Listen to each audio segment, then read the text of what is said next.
This is a demonstration of how to use my zero-based budget, ZBB23.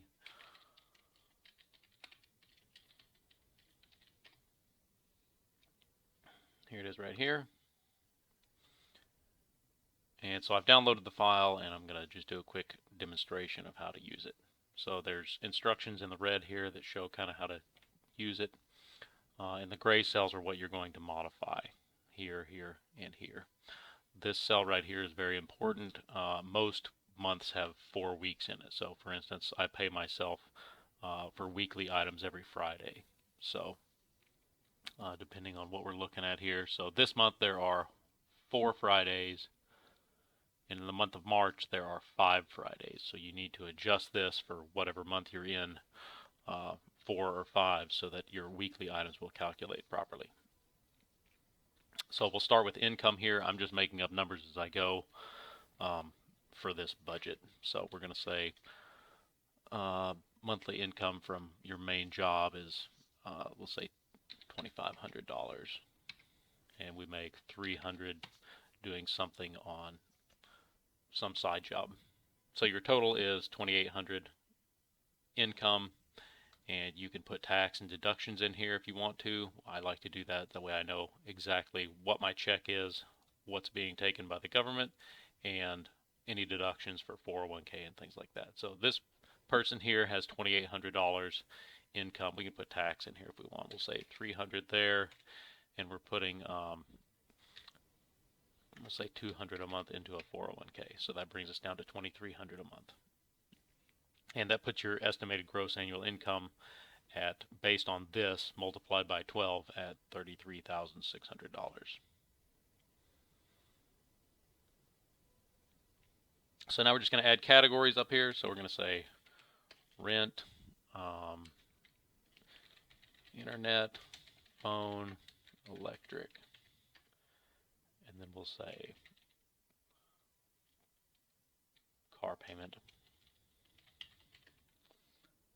And then we need food, so that's going to be a weekly item here. So we're going to say groceries. We have to buy gas every week to put we need a little bit of spending money to put in our pocket, so when we forget lunch or whatever, we've got that. And other categories, you can put anything you want here. So rent, we're going to say $700 a month in rent. Internet is $60 a month. Phone bill is $75.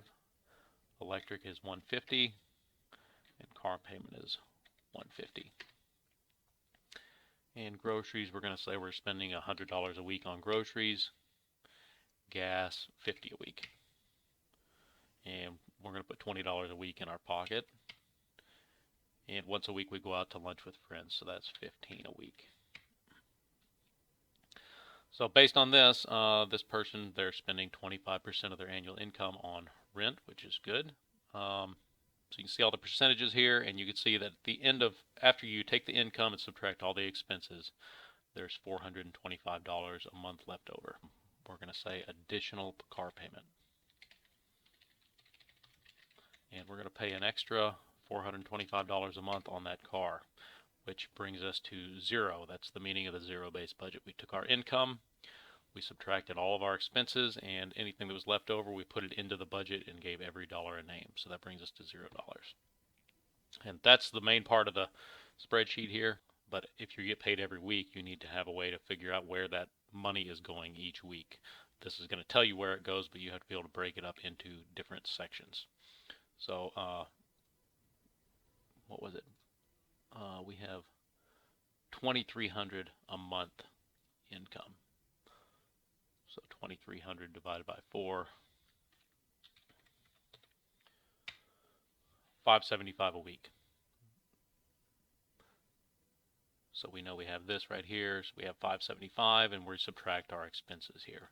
So whatever you're paying this week, you would put in here, and it's going to say this is your total income, total bills, and this is after your bills are paid. That's what you have left over. So it's kind of the same concept as the monthly tab, except for this is for your weekly paychecks. This is the same thing, but it's a bi-monthly. So if you get paid on the 1st and the 15th, you put your 1st of the month income in here and your 15th of the month income in here when you get paid, and then we know we're going to pay half the rent here. So 350 and 350. So that part's done. The electric, if you're doing half and half, however you want to do it. You may pay the electric here of 150 and you may pay the water here. But this kind of gives you a breakdown of each payday and tells you what you have left over, what else you need to assign for that paycheck. This is the debt tracker. So you've got, looks like 8 categories here. So if you've got running debts that you're paying down, you can put your balance up here. So let's say the car payment, this says car payment here. So we're going to say we owe $5,000.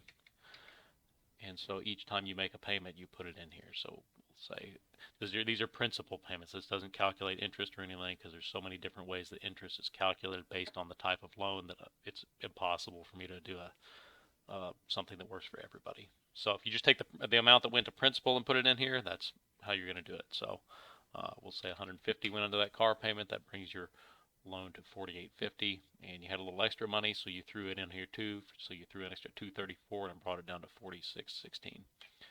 So this is kind of on one page you can keep track of all your debts that you have and knock them out, unless you don't have any debts, and if you don't, good for you. So that's kind of a summary of what's going on here. If you have questions, feel free to reach out to me and I'll be happy to walk you through it or explain what's going on. Thank you very much.